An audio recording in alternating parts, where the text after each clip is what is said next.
Welcome to Whole Lot of Wolves, episode 35 of season 3. We're your hosts. I'm Joshua Buckley. I am Paul LePage.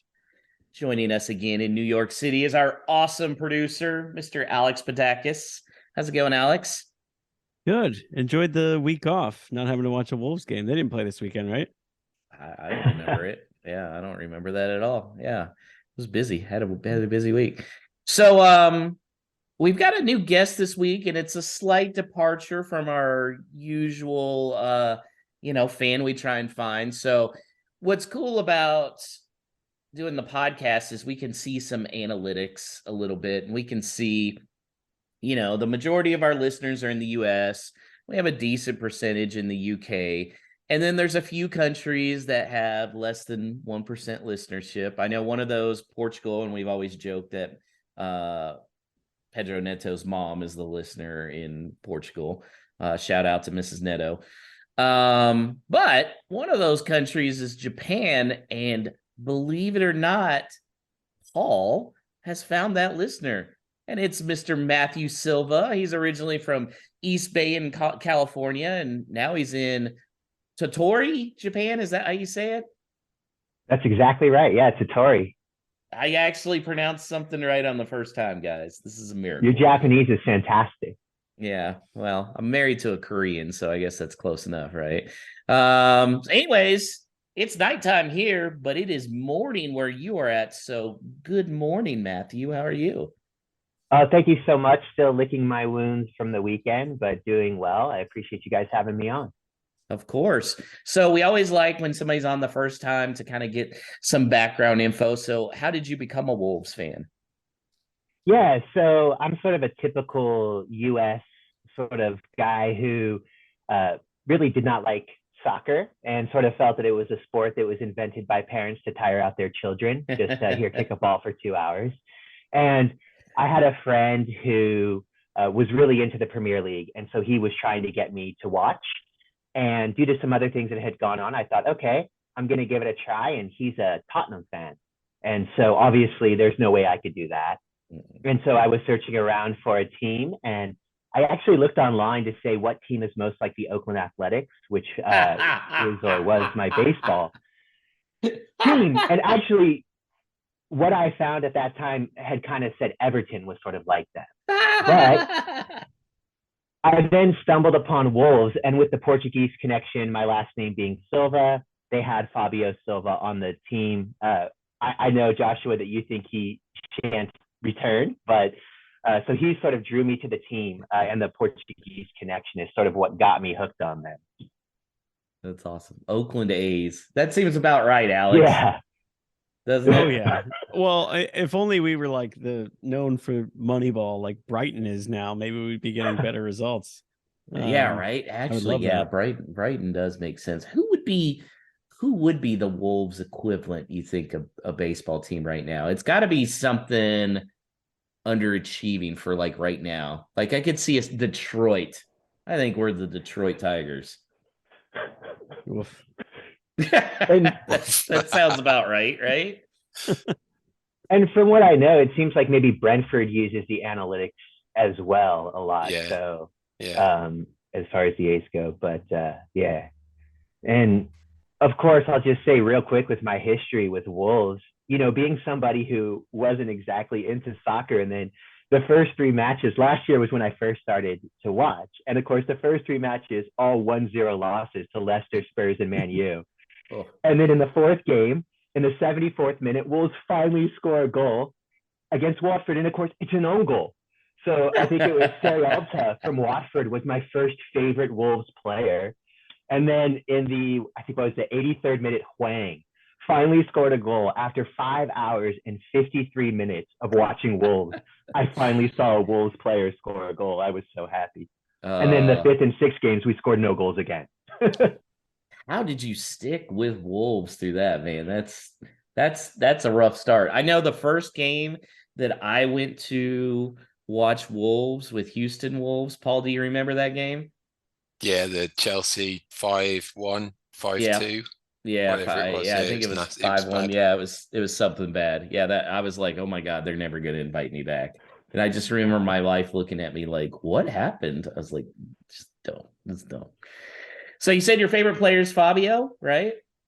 Well, my favorite player was Fabio, but obviously he didn't really factor in much last year and hasn't factored in at all this year. So then after watching those first three matches, it was the Dama, just seeing somebody who looked like a linebacker for American football playing and just being so fast.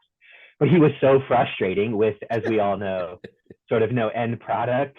So now I would say this year it's been Costa. I just love him. I love Diego. He looks like he just rolled out of bed with his hair and his socks halfway down his legs, but he's just really given so much dedication. And I watch with a friend in the Bay Area, and she also loves Diego, but said he seems like the type of guy she would never want her husband hanging out with. If her husband called and said he and Diego were heading to Vegas for the weekend, she would not be sleeping for that weekend. So, but I sort of love him. And when he scored that goal against Brentford, I don't know if I've ever been so happy in my life for a goal. I know the Jimenez goal against Everton, I think it was last year, was big. But having been a new Wolves fan, I didn't have the history with Jimenez. And I know him coming back, Raul coming back. That was big. But the Diego one was just, I was so happy. So what's the different time zones with kickoff times, Matthew? How do you watch? What are you typically doing to catch the games? Yeah, so through some connections in the States, I'm able to watch through Peacock. And so I have to use a VPN and or some magical way I'm able to watch it. The kickoffs are depending on the time change, because Japan doesn't change time. So they're usually at either 11 p.m. on Saturday or midnight Sunday here. Not bad. But like that Crystal Palace game was 3:30 in the morning, so I was quite tired that day. Oh, that's bad. Oh no. So favorite game, was that the one where they first scored?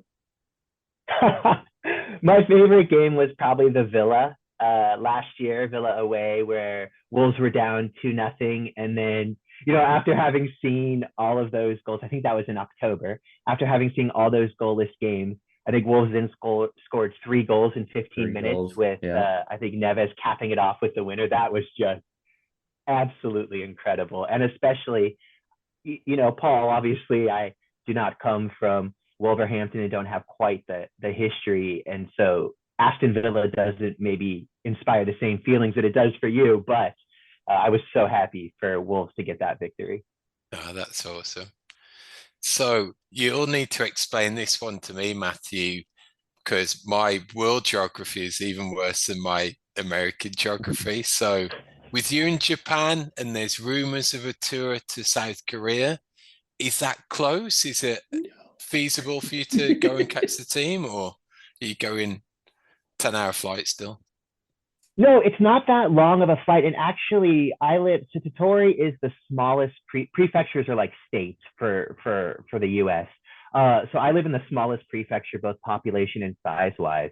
But there is actually an airport in a city here called Yonago that has direct flights to Seoul. And at times, before the pandemic, I haven't looked recently, they were very, very cheap at times. So if that's something that I'm, able to do, I would definitely want to do, because it's certainly closer than a flight over to Wolverhampton, which I do plan to do at some point. Awesome. So you're at the south tip. Okay. That makes it a little better. So Paul, I'm looking at it right now. That is a little under a 5-hour trip. So basically, New York to California. Yeah. That's not bad. I thought it was I thought you guys were way farther away. I guess that's the American in me not knowing geography. Well, it's just across, depending on where you live. We say Sea of Japan here, but it's just across the Sea of Japan. So yeah, not too bad. Gotcha. That's an awesome story. Glad to hear another new Wolves fan, especially in the Dama stand. That's always great. We stand together. Yeah, and I never played FIFA, any of the video games, but I often hear, you, Joshua, talk about how when you were playing that game, you were just, who is this Adama? Sort of a similar experience. And I want to also just thank you guys, because as somebody who, you might be shocked to hear this, but there's not a huge Wolves following in Tottori. So I just, every week, I always look forward to your guys' podcast. You do such a great job, and it just really keeps me company here, in my fandom. So thank you for all the work that you guys do. I really appreciate it. We appreciate it. Paul and Alex are the stars. I just show up and drink and talk. That's it. Well, guys, let's get to the action here. It was an interesting week. Started out with the big 2-0 win over Palace, huge 3 points that none of us predicted. I have the receipts to prove it. Then Saturday, I don't know. I heard there was a game. Whatever. It was 6-0. Okay, Paul, are we going glass half full by getting the 3 points last week when we were kind of saying, one we'd be okay with? Or is it glass half empty for, oh my God, what was that abomination on Saturday? I think we can go glass half full still, just because Saturday was so unexpected, so just off the script entirely. I think I can't remember at least 2 or 3 occasions of the past few weeks I've said on the show that at least what we've got going for us is a solid defense, and then that goes and happens. It was just astonishing. Well, now, whether it seemed to me like they're on the beach and they kind of gave it up and everything, because just to a man they were awful, and it was just so out of character for a bunch of them. So there's been some crazy results in the Premier League this season with goals going the other way and everything. So do you put it down? Do you just chalk it up to an absolutely freak result? Probably, hopefully. I think it'll be a good measure for Lopetegui to look at that and think, what the heck happened? And who's going to be in the trenches for me going forwards if this is what they're going to churn out? So hopefully he learns something from it. But right from the get-go, I saw the team sheet and I was a little like, oh, well, is he being ultra defensive again, going away from home? And I looked at it initially, I thought, well, I saw it originally. I thought, well, is it a 4-5-1 and Neto's going to play wide and Mateus would be on the right again, and who's going to be that player trying to burst forward and trying to help Costa out? Maybe it's one of the other centre midfielders playing a little further forward like Joe Gomez. But when it rolled out and it was Mateus on the left again, it looked like Gomez was far right, and then Neto was more accompanying Costa, and then Semedo was pushed forward, and Lamina looked like he was dropping back into right back. It was just like, what the heck's going on? But it was so weird, and it's kind of forgotten about that we had that chance in literally the first minute. And I was like, Lamina, why didn't he just put his foot through it and shoot? And then after that, it was just all totally downhill, complete car crash. Even that, I think we were 1-0 down when Neto crafted that chance and it got pulled back for Costa getting in that melee, which really should have, if there was nothing untoward there, should have just let play go on. But from that point onwards, it was an absolute nightmare. It's horrible to watch. Matthew, what do you prefer, having your night ruined by a Wolves game like that, or like us, where we just had the entire, day wiped out? What do you think's worse? I mean, that's a good question, because for me, sometimes I can't sleep for one of two reasons. I'm either so excited that Wolves have won, or after that, I'm having nightmares all night. So yeah, that's a good question. I think maybe it's okay, because if I can't get to sleep, I can sort of sleep it off and wake up the next day and pretend it was all a dream. So Stu from the Fancast had a early no stupid question for us. Paul, I know you said, well, maybe not suitable for work, but we get one F word before it's labeled explicit. So here we go. When was the last time you were fucked in public, Matthew? Living here, that happens to me often because my Japanese is very poor. So I often in Japanese, the word for scary and cute are very similar. So I've had incidences where I've meant to say that somebody's child is cute, but I've told them that their child is very scary.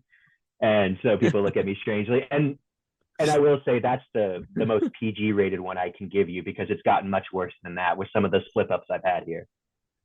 Sometimes for me, if you're on the end of a pumping like that was, you can kind of forget about it here.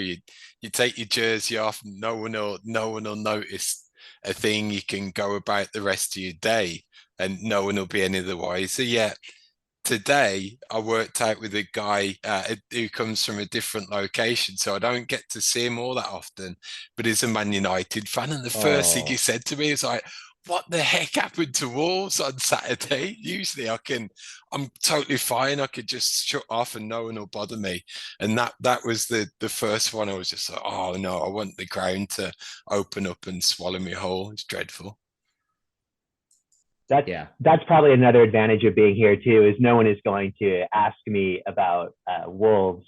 My friends, when I have worn my Wolves hat or shirt, they'll say, "Oh, I like Batman too." So they seem to think that the badge looks like Batman.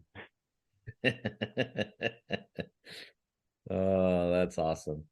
All right, well, that game sucked ass, but let's talk about that 2-0 home win over Palace. That was pretty exciting, a little dicey until the end when Neves was able to put it away, Paul. But what were your thoughts on that game? We were not really expecting any points from that. I think you had said a 1-1 draw, and the rest of us had picked against Wolves. So how'd you feel after that one?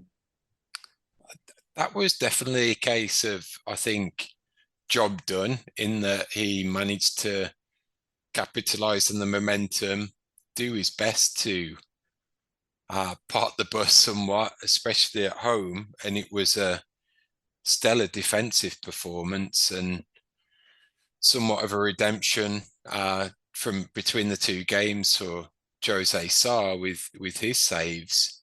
So you took the positives of that again, the way that we're looking to survive for the remainder of the season is to be pretty tight defensively and see if we can nick those wins that way, which it happened last Tuesday. So it all started off great. Again, our top scorer for the season, own goal, getting it started bright and early. And then even straight after that, I think it was a chance for Cunha from that cross that came in. And you thought for a moment, oh, okay, we could go on and win this and look good and be pretty comfortable. But as it went on, they got a greater grip of the game. You'd probably say the first half finished being 50-50 kind of chances wise and possession and everything. And unfortunately, the second half was one-way traffic really till the very end. So you hang on, you take those results for definite and important 3 points. Again, we're in a better shape with that win than 2 draws. And if you were coming off a draw against Palace and a draw against Brighton, you'd probably be pretty pleased with yourself. So 3 points out of those 2 games, if you raise the scoreline away from Saturday, I think you've got to be pretty content.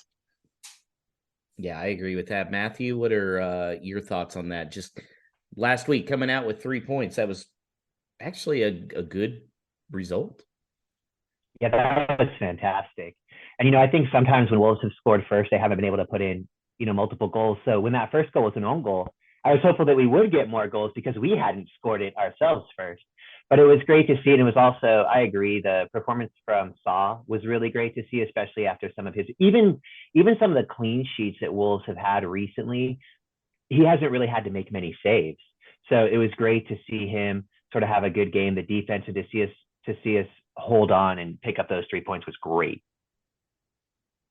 Yeah, Saw not so good on Saturday. Anytime you make an appearance in playing out of the back goes wrong, it's never a good day.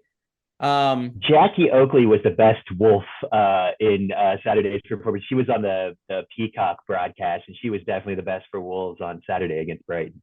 Yeah. Oh man, there would have been some people just relishing in that. I know. Okay. Well, guys, after getting the 3 points, I feel like we're safe. I know there's some people that I mean, they probably wouldn't say we were safe if we were 15 points up right now. It's just the way it is. But 7 points clear with 4 games left. And you got Leicester and Leeds and Nottingham Forest all with 30 points.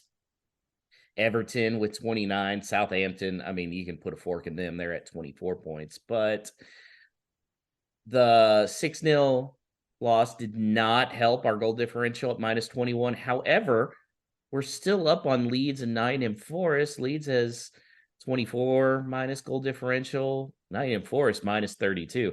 Boy, that was a huge comeback by Brentford. Thank you very much. But Paul, looking at that, seeing those 3 points, are you like me where it's like, you know, it may be a little frustrating if we don't get points from here on out, but we should be safe? Yeah, should being the operative word. I think it was a perfect weekend of results around us that even getting hammered, it was one less game now, and we're in effectively a better position because of that, thanks to the results that went on elsewhere. And I think it's when you have some of those teams that we took an absolute thumping, but it wasn't like Leeds going to a venue where they were probably expecting to, needing to pick up points, at least a point, and getting hammered like a team like they did against Bournemouth. So I think we're going to be pretty fine after the outcome of today's game. I stuck all of the results in one of the predictors out there. I didn't really bother with goals and everything.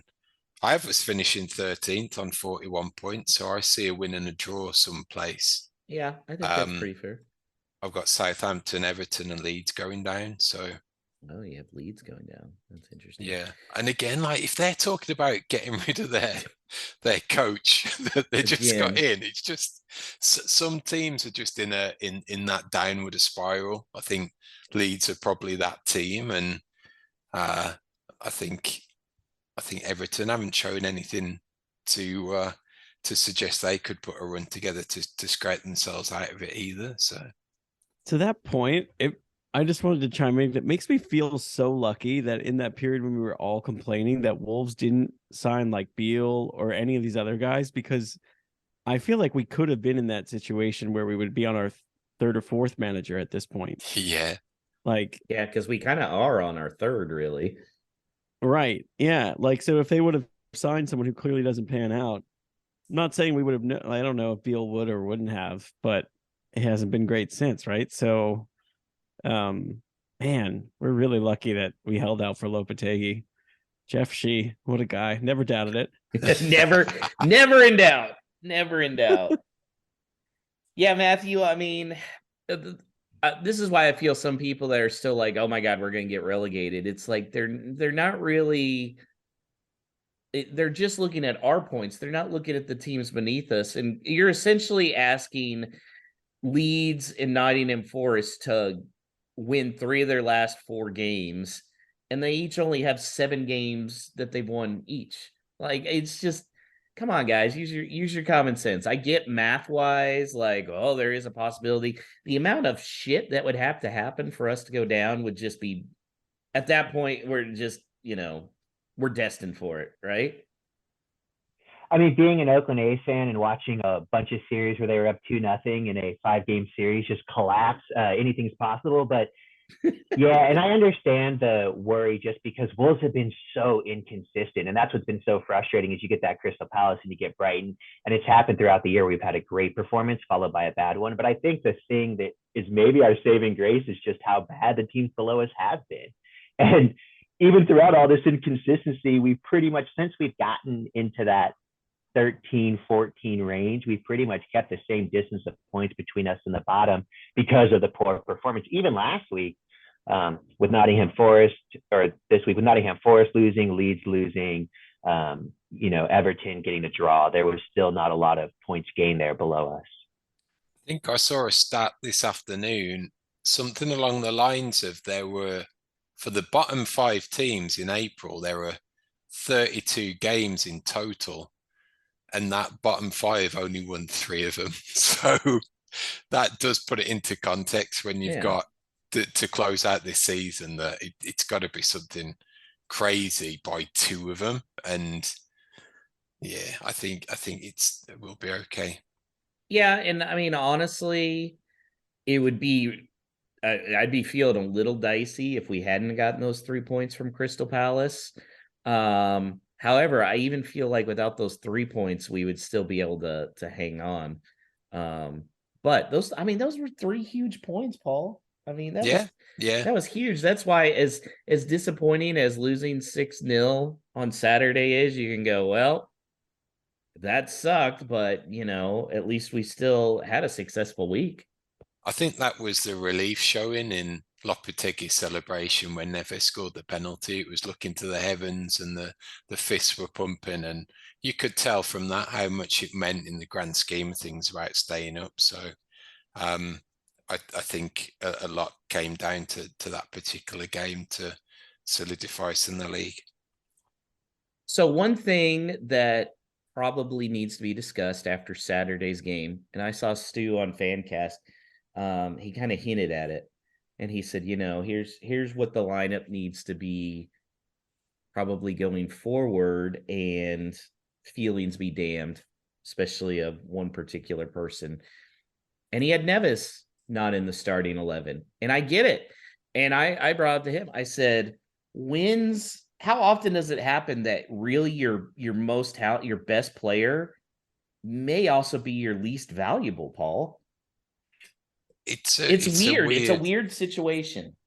It is. It's a weird situation based on the profile of the other players in the squad and the lineup of the team and the formations that he's looking to roll out, because pretty much for his entire career, Neves has been that player smack bang in the middle of the midfield that's either in a 2 or in a 3, that he's had that one specific job to do, and the players either side of him in the midfield or the wing backs, that's where the impact of the game that it's been able to have. He could carry on and pretty much play his natural game as much as possible. Now, that is obviously it's turned down since the championship year, because you've seen his increasing mold and transformation into a definitive defensive midfielder. Now, in a Lopetegui formation, is there scope for that type or that profile of player? Neves or Rodri at Man City or whomever? I don't think there is. I don't think that's the way that he necessarily wants to play. And I do think that's why they generally went out and made such a push and a grab to get Gomez, because it seems to me that he's the heir apparent in the Neves role, but it's going to bring a slightly different dynamic in terms of his mobility across the midfield. How do you feel about it, Matthew? Yeah, it's really difficult for me because being a real sort of soccer neophyte, I don't have the knowledge of formations and tactics, and so I can just go by what I've seen. I also don't have the history with, even though I do love Neves, I don't have the history with him that the other Wolves fans have, who, having him brought Wolves back up into the Premier League, and just seeing the results that they had without him in there. But with my sort of undying loyalty, it is hard, just naturally, it is hard to think of benching someone who has given, such service to the club and who might be leaving as well. And I don't know the particulars well enough to know how that might impact his leaving, whether it drops his value or any of those things that might be further considerations. And I know the first consideration is winning and staying up. So whatever would be best is what they have to do. Paul, I think these games were just further proof, kind of something we talked about last week, that him and Matthias just can't play together. It's just, they don't fit. They don't. I think individually put them into different teams or put them into different formations, they're going to thrive. And I think that's what's so frustrating for me about the Nunes signing in particular, and what we've seen from him as a body of work over the course of the season. There's been some parts that he's looked absolutely fantastic. I go back to that first half away at Tottenham, right at the very start of the season, the Large. He was head and shoulders the best player in both of those two teams in that first half. And I was rubbing my hands together thinking, finally, we've got that missing piece of the midfield jigsaw is going to be fantastic. But is it just a combination of circumstance, that the chopping and changing, settling in a new league, all of what goes on to it, that we've only seen it in fits and starts? I'm convinced there's a player in there beyond the shadow of a doubt, but I can't put him in this formation effectively, consistently to get good performances out of him. And never mind the combination of players that he would need around him if he's going to play a preferred position in the centre of midfield. Who goes next to him in order to solidify them as a two? I don't think he can do it as a double pivot in a 6-2 defensive midfielders. We've seen nothing of him more advanced as a 10, and the only flashes of being from that right-hand side in the past few weeks. So where he fits in moving forwards, who knows? He's just such a frustrating player, Matthias, and he was just so horrible against Brighton, and he just sort of encapsulates the whole season of just how inconsistent Wolves have been and how inconsistent he has been. And it's really hard to know what the situation, 1 week I'm just saying, God, I hope they can sell him for and move on. And the next week, you hope he stays. It's just really difficult. Yeah, it really is. Paul, what would you like to see the midfield then look like for these last 4 games?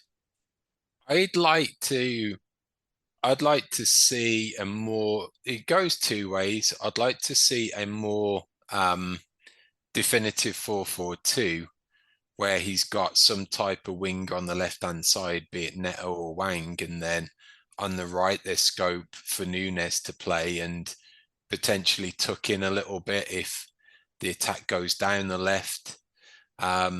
So that's one area that I'd like. Again, because we're still going around in circles, that it's been about chance creation and goal scored, and nothing what we've done, regardless of coaching throughout this season, has resulted in dominating the team and lots of shots and the ball hitting the back of the net. So that factors into it. So if you extend that out, maybe I'd like to see a definitive 4-2-3-1, but I'm still struggling to see who that either attacking midfield or number 10 is in the centre. People often say, oh, it should be Cunha or it should be Sarabia. I think to myself, well, if that was the case, we'd have seen it by now, or he'd look at those 2 players and think it's a formation he can play because he's got potentially two players that can take that role up. I still think it's a position that we're missing in its entirety to have a genuine attacking midfielder. So I'd like to see either of those 2 and at least try and get somewhat square pegs into square holes to finish out the season. What do you think, Matthew? What would you like to see that midfield look like from here on out?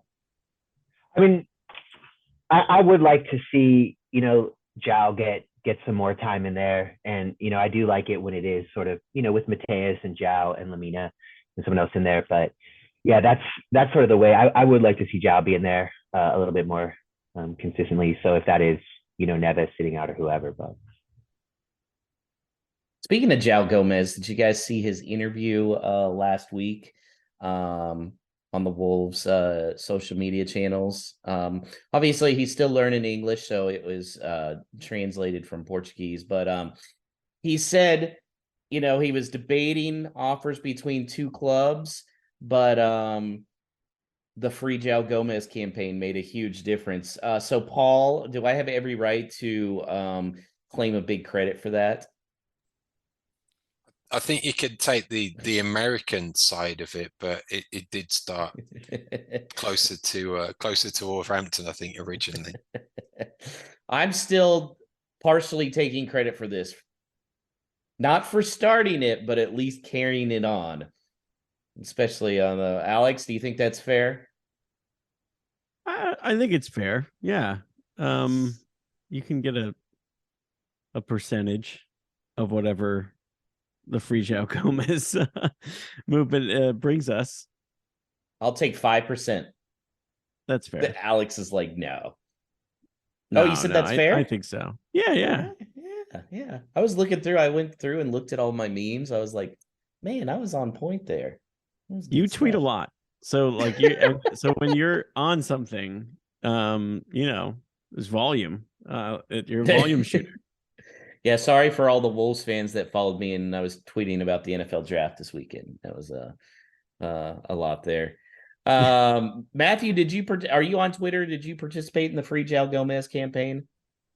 I am not on Twitter, and I didn't participate, but I am so happy that he is here, and I think it's such a great story. And that Southampton game was my favorite this year. That was just fantastic. And with him coming in and scoring that winner, that was just great. And so thank you for all of your hard work on getting him here. Thank you to Meme Generator. I also said Danny from Baltimore needs credit too. He needs a lot of credit. I feel like we were helping carry the US side of it. Definitely the UK side was all balls to the wall, but I feel like I did my part. And yeah, it was a worldwide effort. It was a worldwide. You saw the worldwide love for sure. Yeah. We definitely showed him a whole lot of love, Paul. That's right. So one other thing, I thought this was interesting. You mentioned Diego Costa, how your friends said that you would not want him going to Vegas, right? She'd be worried about it, right? So here's my question. Has everybody seen The Hangover? Alex? Yes, of course. Okay.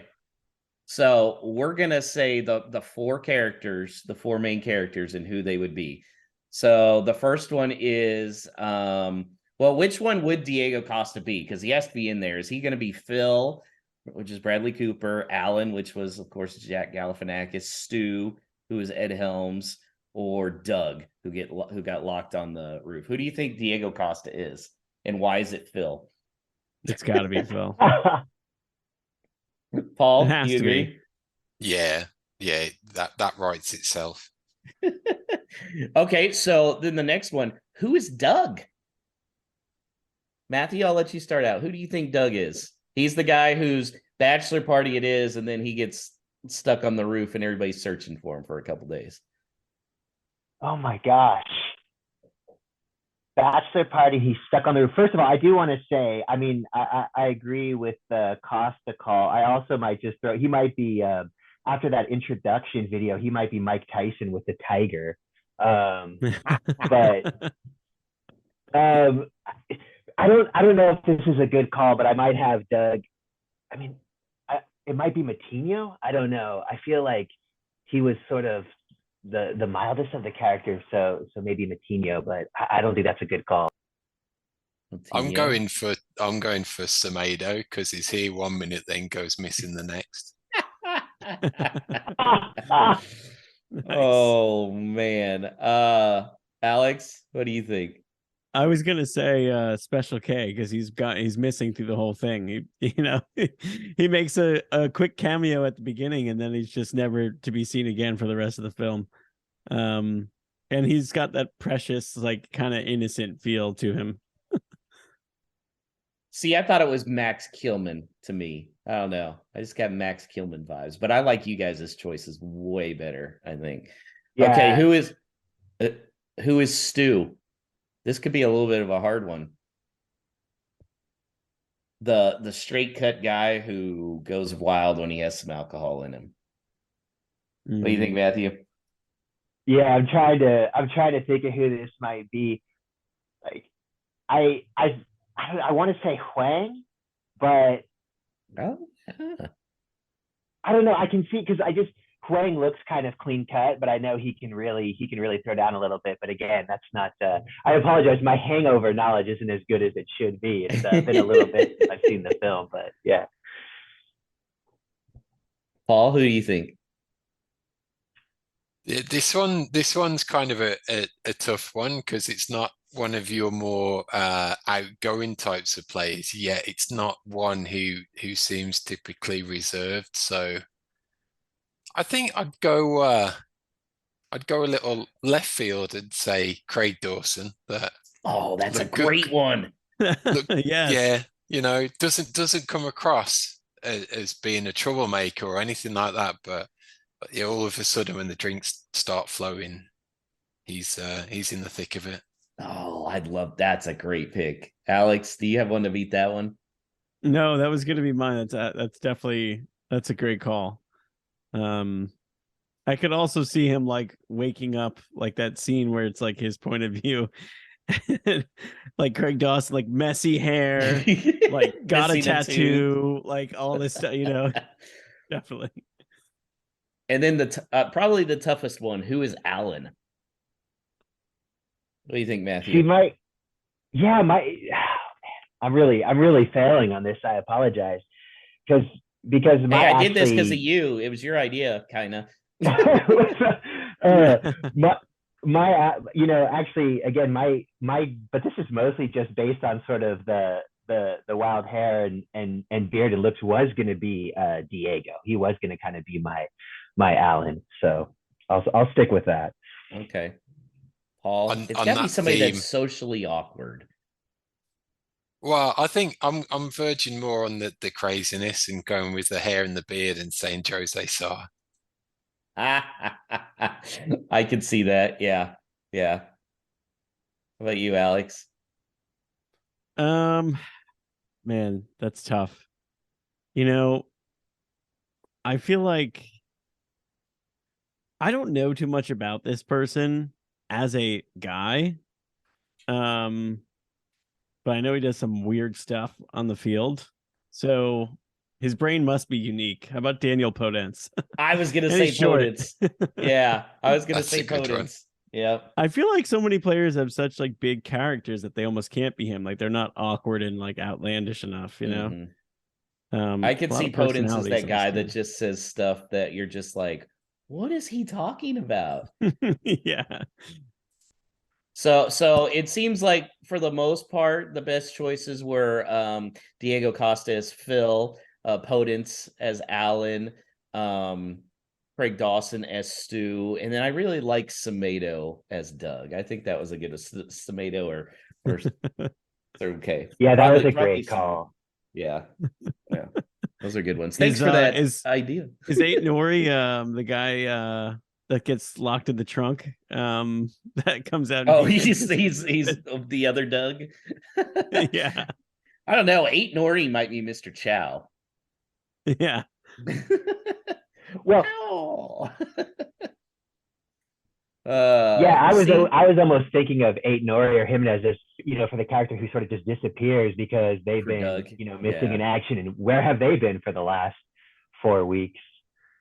Yeah, I could see 8 Nori as Doug as well. There's several good choices for Doug there. I can't wait till that story comes out. Whatever it is. Mhm. Whatever 8 Nori's story is, it's gonna be really enlightening when we hear it. Do you think he even gets invited to lunch right now? Like when they go? Or is he just like standing in the rain outside with this sad little umbrella? I just see him showing up in disguise as the waiter, just trying to be a part of it in some way. Do they get a clean sheet lunch for the Palace game, even though they probably didn't have time to sneak that in before surrendering 6 goals to Brighton? So yeah, I wondered that as well. If they snuck it in, great. But if not, there's no way he would. He's like, screw you guys. I'm not taking you out Brazilian steak today. Joshua, that's one of my favorite segments on the show when they have the clean sheet. Are we able to, after the disappointment with Brighton, are we still able to do the clean sheet dinner and who gets to choose? Yeah, absolutely. We'll do that for the Crystal Palace. Okay, who gets to order first during the Crystal Palace game?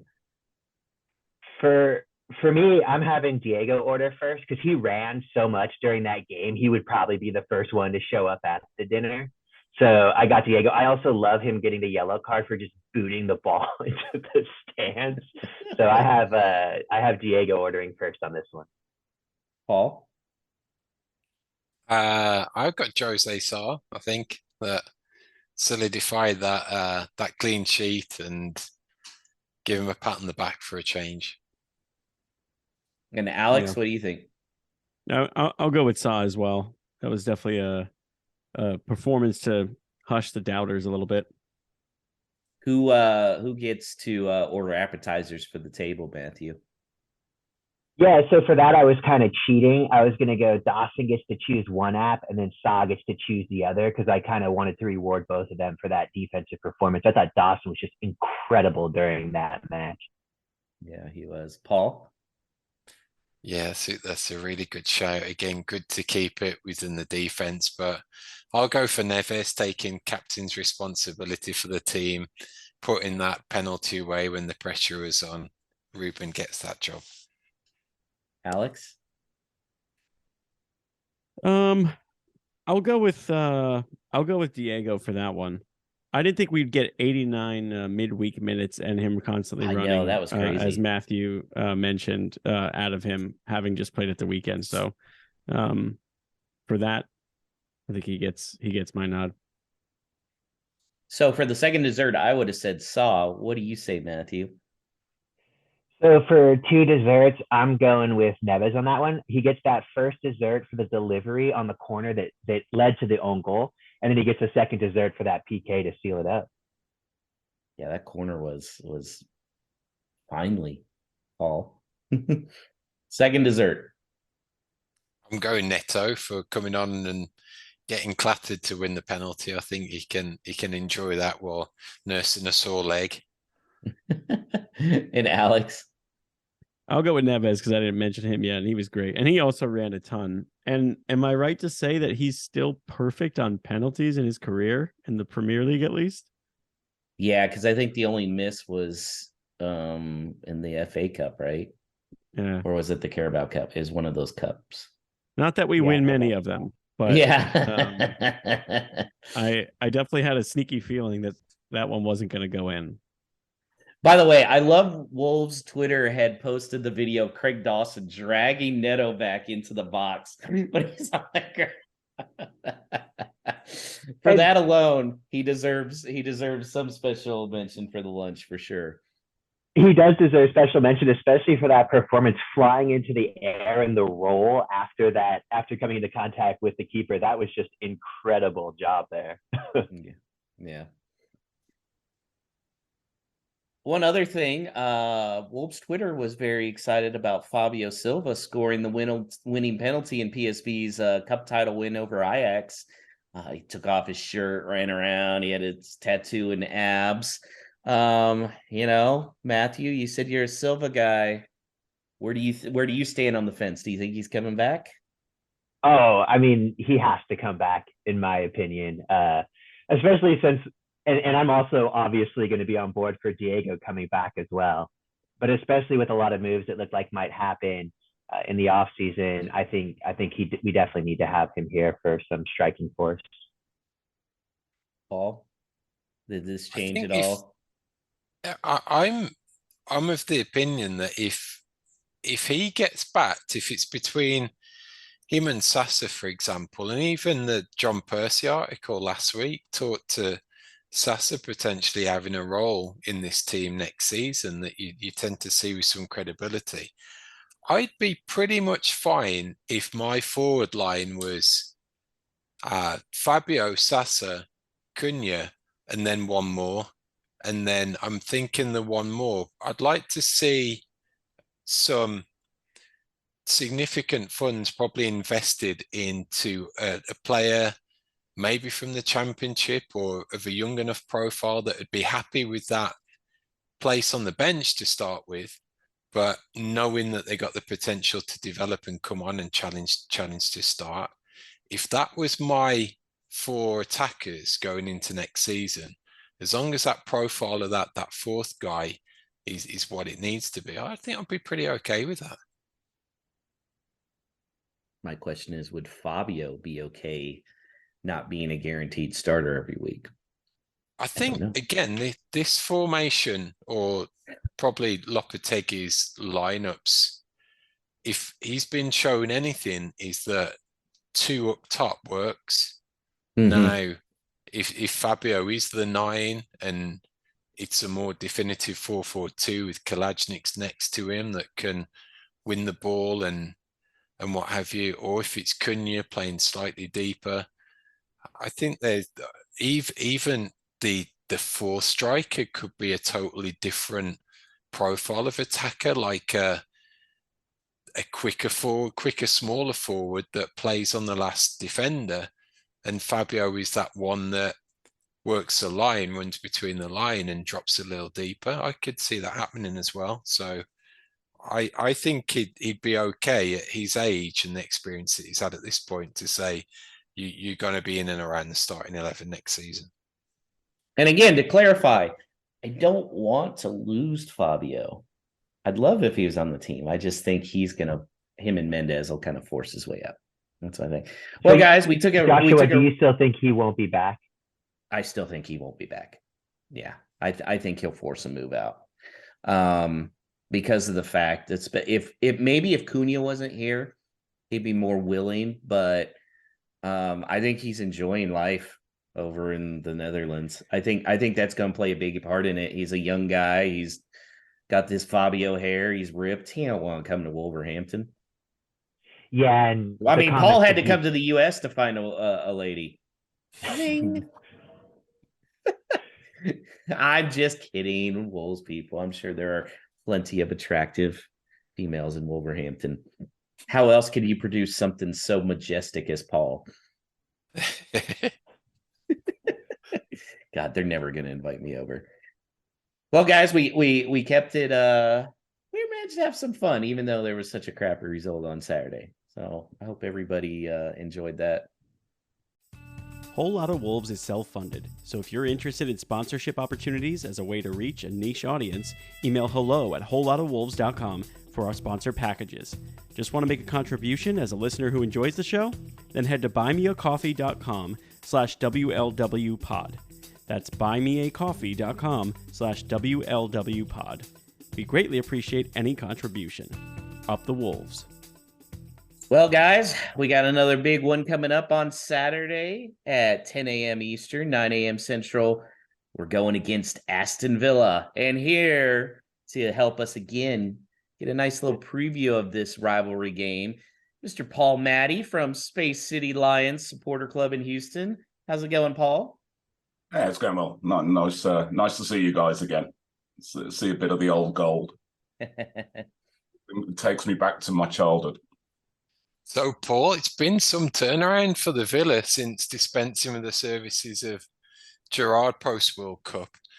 What's your ceiling for this season and the potential for it to be exceeded into the next one with Unai Emery at the helm?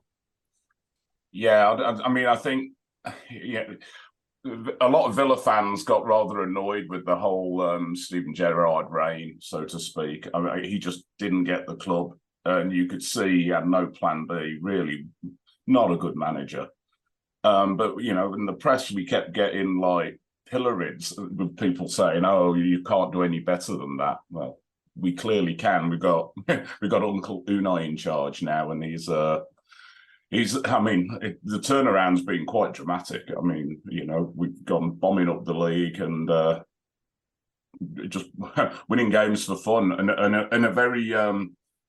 for the most part, in a very pragmatic manner as well, just sort of really just grinding out the results and not doing any more than we have to. But the main thing is you look at the players and you can see there's a plan, which is all we really wanted, just to, after the Gerrard year, it's been a very happy season once we got rid of Slippy G.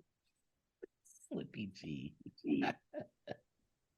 Paul, I find myself comparing Wolves to Villa quite a bit. And I'm curious what you think in terms of the quality of the players that the club has been buying recently. Like, do Villa fans consider Wolves to be beneath them? Like, I know they are significantly in the table.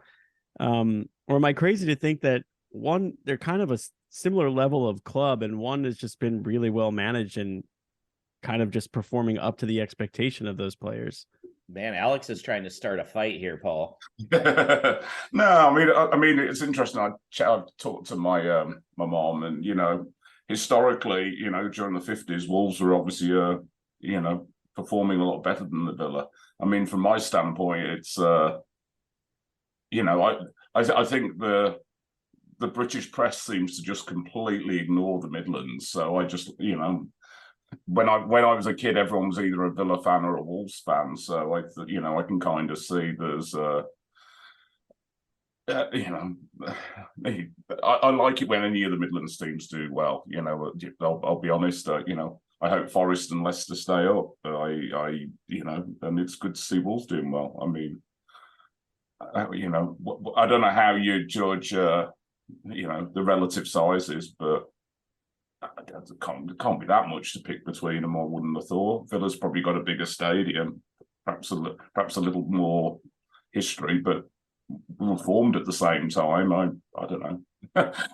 I guess I don't look at it in those terms, I suppose. I think that's where we look at Twitter and we see them going back and forth, going small club, small club.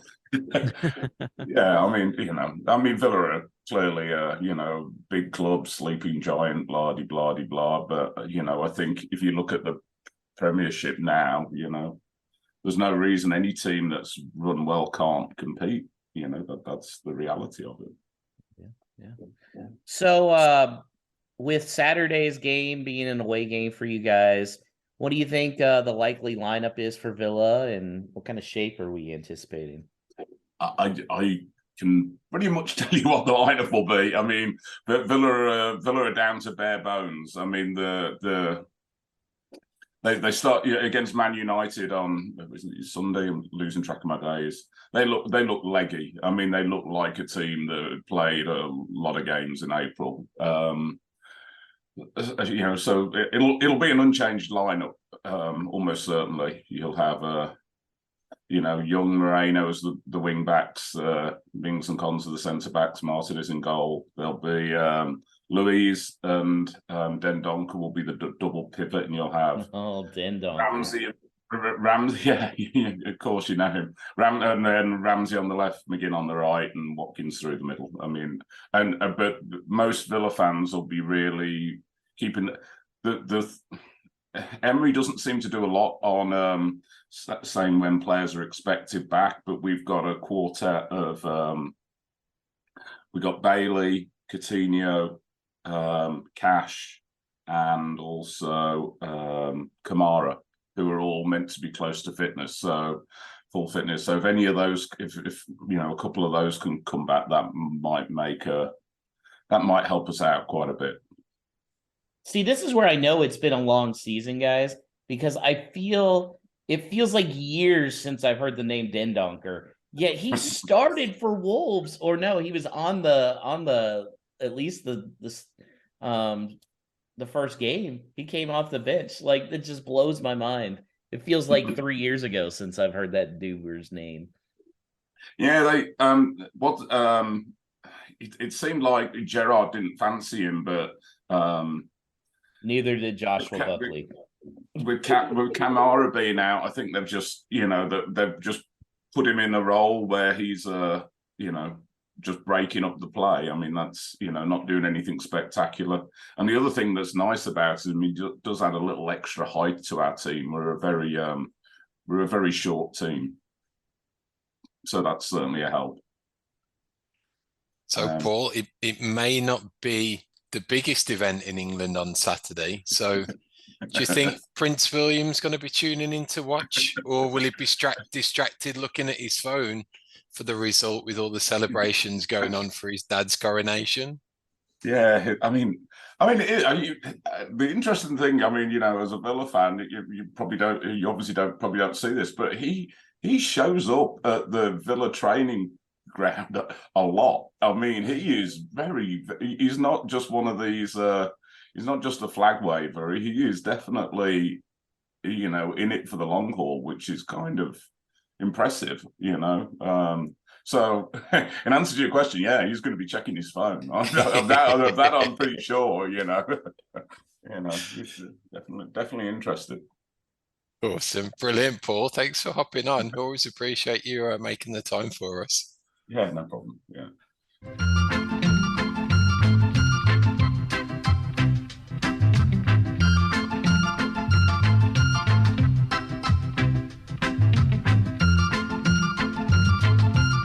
So thanks again to Paul Matty for giving us his lowdown on Aston Villa. Boy, that was a loaded question you asked him, Alex, about the small club, big club thing. It was more about not like the perception of the club, but like their team does not look better than ours, but they're pushing for Europe. Like the guys that we're buying and the guys that they're buying, there's not a class difference, I don't think. What's interesting? Anything, I would this argue reminds we're buying me better quality, but yeah, this reminds me of the year where Wolves got what was it? The second year we finished 7th, and Aston Villa had to get a result on the last day to keep from being relegated, and now it's like flipped. It's very interesting. And again, then you could have said, I mean, they had Grealish on that team, so it's not like they were lacking. I think for me, it's a reflection of this season that you got the top 6, and now Newcastle's forced their way into it. So top 7 effectively. So from 7, and it'll probably turn out to be from 7 to 15th. I think you could look at all of those clubs and you could say, you could jumble around the order of those in the season. And if it was any different, you'd probably say, oh yeah, fair enough. And they're all of a similar profile in terms of either size, stature, or playing style and performance. Like last season, it was West Ham who did well and got the European berth, and now they're struggling. Villa could have finish out this season great, make Europe, and struggle next season, like we struggled this. So you've just got so much, I suppose, mediocrity within these mid-level teams that you can have a bad season as easy as you can have a good one. The difference feels like to me they have a goal scorer. Like True. Wolves would be a Ollie Watkins going on a scoring run away from probably being, at the bottom part of the top 10, a 9th place finish or something like that. Like it's not that gap is smaller to me than the gap between Wolves quality and like the teams that will be relegated. But I'm also maybe being an optimist. I don't know. No, I think that's a great point. Absolutely. Well, real quick, we'll kind of go over this. I know we've already talked a little bit about lineup wise, but overall, Matthew, what type of changes do you see being made from that Brighton game? I would like to see, Cunha come back in to the start. And so that would be the big thing. I was a little bit surprised with that lineup against Brighton. And so, and I'm hopeful, obviously it's going to be a home match. So hopefully, we'll be a little bit more on the front foot and a little bit less with a defensive formation to set up there. How about you, Paul? What do you think lineup wise you'd like to see? Cunha seems like a good idea. Yeah, I think it may be a little too adventurous to go to a 4-2-3-1. So I would like to see a slightly more solid 4-4-2, Cunha coming back in. That left-hand side, I'd probably be inclined to keep Neto there, and then Mateus on the right again. But it could go a bunch of different ways after Saturday. Depends on how much he wants to bring the hammer down on him, who he's got in his mind of being there next season. I think we may see that start to factor in some of these lineups as we close out the season. Any chance we see Raul or Aït-Nouri on the bench potentially, or just are they going to be left off the squad from here on out, Matthew? Or Paul, go ahead. I think after Saturday, everyone should be fair game, really. So certainly Costa didn't pull up any trees on Saturday to say that he's got a guaranteed shirt for the following week. But can someone come in from the cold as much as Raul seems to be frozen. I'm not sure. So if he's coming in even to the bench, who's dropping out? Does it go back to Podence being the odd man out, that he's starting on the bench, hasn't done nothing? So does he even warrant that berth? Yeah, that would be my question too with Jimenez, and I wonder if you do bring him back onto the bench because I would I feel you have to work him in for that Everton game to just get him on the field there to let the fans say goodbye if this is going to be it for him. So maybe you kind of have him on the bench this week or maybe next week, but that's just the Raul one. I guess I understand, but the Adenori is just such a mystery to me, and I really like him as a player, and I would like to see him get back in the squad. I like your suggestion, Joshua, that maybe he, might have a child on the way, and that's what's gotten him sort of relegated to the bench. But it's been a mystery. Yeah, right. Child with who? Well, guys, there were 2 games last week, and we got a combined 0 points in the prediction. So solid job all the way around. Looking at the standings still, the guest spot with 28. And Michael Moser and I were kind of looking it over. Danny and Teddy have been the real ones carrying the load there. So good job with them. I've got 23. Alex, you're still got a 4-point cushion on Paul with 21. And then Paul, it's getting rough, man. You're 4 back with 4 to go. So let's see. Matthew, you started off. What's your prediction against the Villa? All right, I'm going to be very positive. I'm going to say we're going to get a 2-1 win here. And yeah, so that's my prediction. I got a lot of pressure here with the guest spot doing well, so hopefully we can keep that going. But I'm going 2-1 Wolves. Okay, Alex. It's been a fortress at Molineux at home recently under Lopetegui. They're going to be angry. I think they come out revved up, all ready for a 1-1 draw. Paul. Yeah, as I mentioned, we're chatting with Paul. It's really hard to look past a draw when it's a derby. If Alex is going 1 each, I'll say that there's a little excitement. There's some attacking intent, and it's a 2-2 draw. 2-2 draw. Man, I was gonna go with draw too, but that's no fun. Let's see.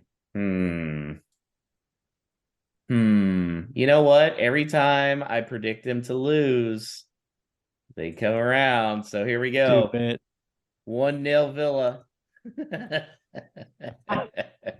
I like the excitement that's like, yes. I've got a comfortable enough lead on Alex that I can well, no, maybe not, but that's okay. That's okay. It's for the greater good. Yes, Matthew. Can I ask any of you, do you think that there's a chance that Saw is dropped for Bentley, that he's on the bench? I wouldn't say this week. I think if it's going to happen, it would be like against Arsenal in the last game of the year. I don't know. I think that's the type of one that talks to how he sees the team lining up next year. That's a good point. That if he's got a feeling that we're safe based on that Crystal Palace result, if there is a time where you could legitimately drop Sarr, I think it was after losing 6-0 and being culpable for more than one of the goals. So I could see it happening. I don't think Bentley's the guy to be taking number 1 spot next season. That's my only reservation around it. I do think he's a genuine, probably perennial backup. But that's the type of move I wouldn't be surprised at seeing. And I hope Saw stays in goal because, despite what happened last week, I do think that's our best way moving forward. It's just when the ball's at his feet, I get scared. And that's never good when you're trying to play out of the bag. And that one where the ball got taken from Matthias, that was, I don't know what Saw was doing, giving him the ball there with 2 guys on him like that. So that was unfortunate. Yeah, unfortunate is definitely the way to go. All right, Alex, what we got for no stupid questions? All right, we've got a lot. We'll get through these. We got some really good ones, and we'll kick it off with a trio of questions, or a couple of questions from Michael Moser. So let's start with how do you guys feel about JJ Watt buying a minority stake in Burnley, who is headed to the Premier League and clinched and won the championship this year.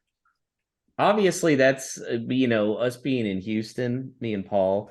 JJ's got a special part of our heart. I mean, it's a smart investment for him. I would guess it's only like 5% of the team. It's something small because as much money as he made, he didn't make that much money. So I would guess it's a small part, but smart by Burnley as well. I wonder if they try and capitalize that by bringing in a U.S. person again.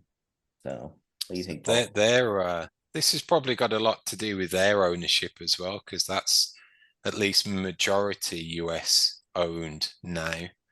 So I think it is quite a savvy move. You've got the capitalize on the Wrexham effect or the Michael B. Jordan element. I thought the press that they did around it was really good, like the video they put together with the announcement. That was pretty awesome. It was in good spirits, and even he said himself, I haven't got that type of money to buy a team, but I'm going to be emotionally invested. But it's just funny that you go from, I suppose that's you can, if you're at that stature, that you can flip-flop between rooting for Chelsea one week and then just dropping some cash and buying part of a team the next. So if that's what floats his boat, then good luck to him. What do you think, Matthew? You what's your thought on JJ? Oh, as long as Burnley could somehow work in a good ass dudes into one of their songs, I would be all into it, because that JJ Watt speech he made was fantastic. So if they work that into a song, I'd be all for it. All right. Let's get to some of these other ones. And we'll touch on some stuff that Michael Moser had maybe in the future, because we kind of hit on some of it already today. He has a couple really good ones. But I know we're kind of the time's picking up here, so we are going to do those at a later date. All right, from King Wolf 84 on Twitter. As soccer, in air quotes, fans, you have chosen Wolves as a club to support in the UK. So as football fans, who should we support in the MLS and why? And he says, as a bonus, it's the Reign in the NWSL, by the way. An ex-Wolves women player is in the hot seat there. I believe they're affiliated with Olympic Lyon. So, or Lyonnais. I don't know if we approve of that after the João Gomez thing, but I guess there's a Wolves women connection. You got to, whatever. Who do you got for a recommendation for an MLS club for Wolves supporters actually in the Midlands, Josh? Well, I mean, obviously I deviate to Houston because I live out here. I will say this, and this has been rumors for a couple years now, and I'll be curious since it looks like he's on the way out at Wolves. If Raul comes to the U.S., there are talks about him coming to Houston because him and Hector Herrera are big buds. Houston trying to get rid of their number 9 right now, so they could have a DP spot open. So, I could make an early case there. And it's also like Wolves in the fact that kind of underachieving the last couple of years. Paul?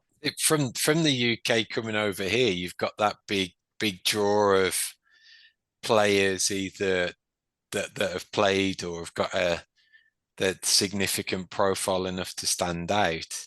You'd probably say like Beckham at LA Galaxy or Robbie Keane playing there for a while. Or you might go on vacation to Orlando and teams there. You might pick up a jersey and catch a game. There's not one, I don't think really, that you can go down the MLS teams and pick out one or two that have got like fan ownership, or they're more of like the blue collar team. That doesn't seem to exist in this league at all. So I think that factors into it. So maybe it's down to probably that affiliation that you've got with your club back home. I will say there's a couple to consider. Cincinnati has Yerson Mosquera. He's named to the team of the week for the second time this year. I'm sure Brian Donnelly would have a good case for the Carolina squad. And Justin Buznado probably has a good case for his Nashville FC team. So, yeah. Well, I'll let them take it up on Twitter. They can try and convince King Wolf 84. And yeah, Matthew. I would put out for Portland Timbers. I don't know a lot about the MLS, but I would put out for Portland Timbers just because I think that the atmosphere at that stadium is maybe similar to what you might get in the Premier League, and then also it's sort of cold and rainy there in Portland. I lived in Portland for 10 years, so I think that would be a fun one. Some good ex-Wolves with Colorado as well, with Jack Price and Connor Ronan as well. So there's some links there. Neil Embler on the coaching staff. I was a big fan of his mid-90s growing up in that Wolves team. So yeah, there's enough. I think you can make a case for a good few teams, I suppose.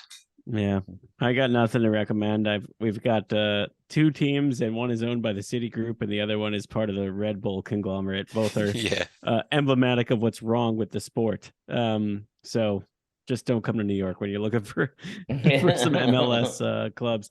Speaking of the Wolves women, by the way, with the connection with the rain out in Seattle, shout out to the Wolves Women podcast. They chimed in on No Stupid Questions and said, how good are Wolves women?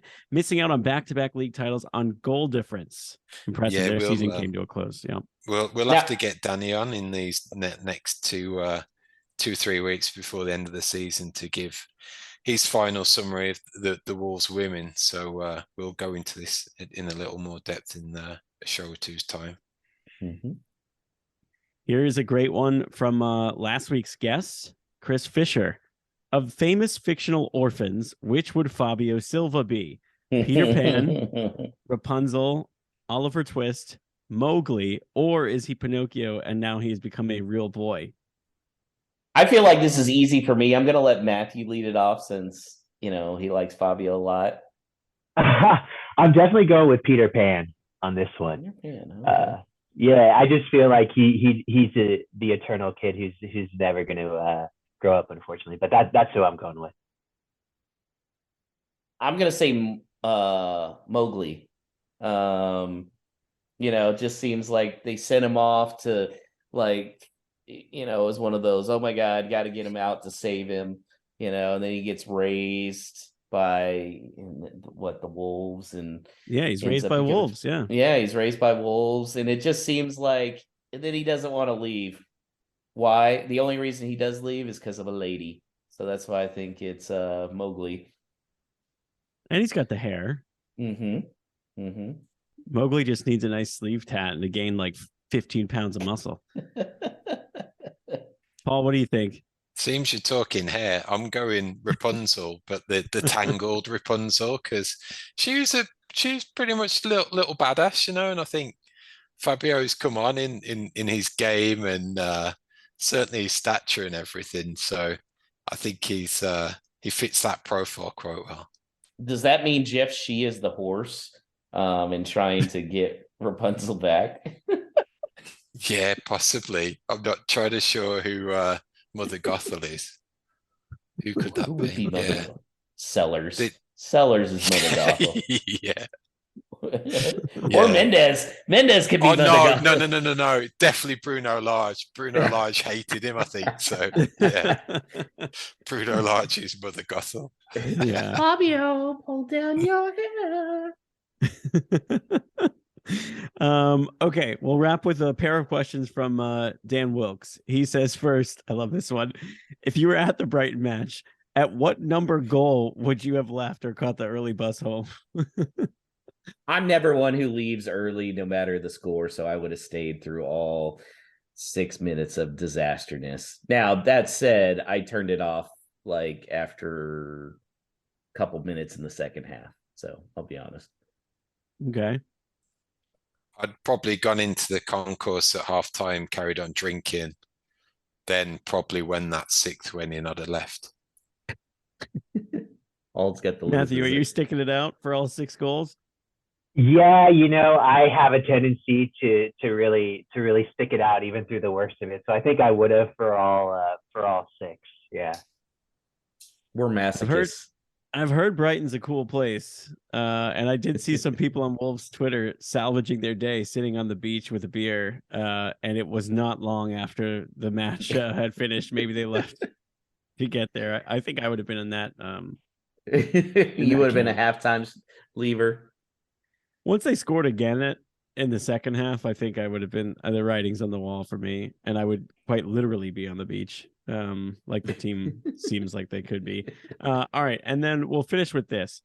Dan also asked, as the World Cup started, finishing the season at 17th would have made all Wolves fans happy, but given our revived and improved form, would you still say that 17th is okay? It's a great question. I still say yes, just because the goal at midseason, just number one priority was just stay up. So even though they have looked good, and kind of you sit there and go, well, man, how could it have been if we didn't have injuries, if we had Lopetegui the whole year, would it have been different? But I think, yeah, just because of the situation we're in World Cup, I'm still satisfied with 17th. And then let's see next year. Got high hopes. Same. I'd have snapped your hand off for that with the scenario that we're in and what we'd been through that first part of the season. And I'm still very much a big fan, and I want him to have a proper pre-season, continue to add players that he wants to craft his squad, let his backroom team get to work on everything that goes into a full and proper pre-season, and let's see what he's made of next year. Yeah, and I think because of the matches that we have left, I mean, you'd love to get a win from Everton, but with Villa, at Man U and at Arsenal, I think I would. Although it would be a little bit disappointing based on the rise that we kind of did make, but I would take it as long as I don't have to subscribe to the Zone and watch Wolves next year in the championship. I'd be okay. I'll say this: I definitely would have snatched your hand off if you would say, with 4 games left to go, we're relatively safe. Like, a bunch of crap would have to happen. I would be like, yes, I'll take it, because I just didn't want to be sweating it coming into the Arsenal game, and I don't feel like we'll be in that spot. Yep. I don't think Arsenal will be in that spot either. Yeah. That's a good point. That's it for No Stupid Questions. Thanks to all who wrote in every week. We have a lot of fun with it. It's the best part of the show. You could ask us anything you want. At WLW Pod is the Twitter handle for the podcast, where you could write in there, or email us at hello@wholelotofwolves.com. All right, Matthew, how can people get a hold of you? I don't know if they could come out to Totori, and I'll take them out to the sand dunes, and I'll show them some great sushi. But I'm not on any social media, unfortunately. But yeah. Definitely connect in South Korea for the preseason tour. You can use our social media for those purposes if you get a chance to go. Definitely, and I will say that when I get back to the States for a visit, if it's during the season, I would love to come out for a watch party in Houston and meet all you guys and do that. That would definitely be something that, that would definitely be something that I hope that I'm able to do.